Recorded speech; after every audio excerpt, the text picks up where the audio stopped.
পুড়ে লাল হয়ে গেছে, গাছ পুড়ে কালো হয়ে গেছে, মাটি পুড়ে লাল হয়ে গেছে। বিষয়টা অদ্ভুত।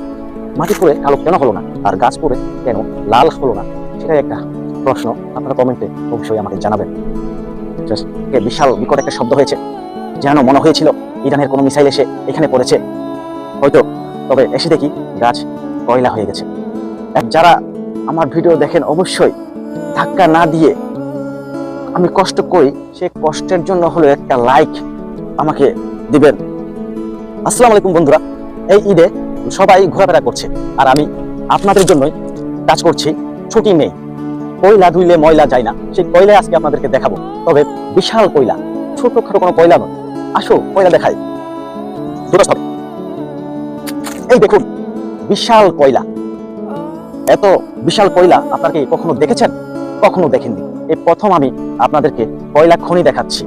এটা হচ্ছে সেই কয়লা খনি, একদম হীরের মতো চকচক করছে, ধরলে ভেঙে যাচ্ছে, এতটা খাঁটি কয়লা। যে কয়লা দিয়ে লেখা পর্যন্ত যাবে, দাঁত মাজা যাবে, দাঁতে কখনো পোকা ধরবে না। আর কি কি উপকার আছে এই কয়লায়, আপনারা কমেন্টে অবশ্যই নিশ্চয় জানাবেন। ক্যামেরাম্যান একটু কাছে আসো। তোমরা কেন কাছে আসতে বলছি? কয়লা দেখানোর জন্য। আমার কয়লা দেখানো ছাড়ার উপায় নাই। এই ঈদে সবাই একে অপরকে নিয়ে পার্কে ঘোরাফেরা করছে, কেউ বহু দূরে যাচ্ছে, কেউ বাইক নিয়ে এদিক ওদিক ছুটাছুটি করছে, আর আমি আপনাদেরকে কয়লা দেখাচ্ছি। কাজ আমাকে করতেই হয়, তাই তো একটা নিয়েছি, কন্টেন্ট ক্রিয়েশন করবো, টাকা কামাবো, ভিডিও দেখাবো আপনাদেরকে। দেখা যাক সফল হতে পারে কিনা। হ্যাঁ, কয়লা নিয়ে কি বলবো, আপনারা তো কয়লা সম্পর্কে ভালোই জানেন আমার থেকে। এই কয়লা আসলে প্রাকৃতিকভাবে হয়েছে, কেউ আগুন ধরায়নি এখানে।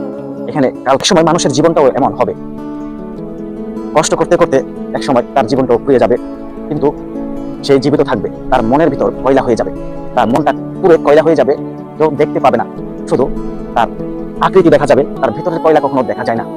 তাই যারা মহিলারা আছেন, পুরুষদের একটু যত্ন নেবেন। তারা সারাদিন অক্লান্ত পরিশ্রম করে টাকা উপার্জন করে যখন ফ্যামিলিকে চালায়, সেই সুবাদে যদি আপনি পুরুষ মানুষটাকে একটু সুখ শান্তি দিতে না পারেন, তাহলে আপনি মহিলা, আপনি তার স্ত্রী, আপনি বা মা হিসেবে ব্যর্থ। তাই আমার একটাই চাওয়া, এই কয়লা দিয়ে আমি উদাহরণ দিলাম, পুরুষের জীবনটাও যাতে কয়লা হয়ে না যায়, সেই কয়লা থেকে মুক্ত করার জন্য মহিলারাই পারবে।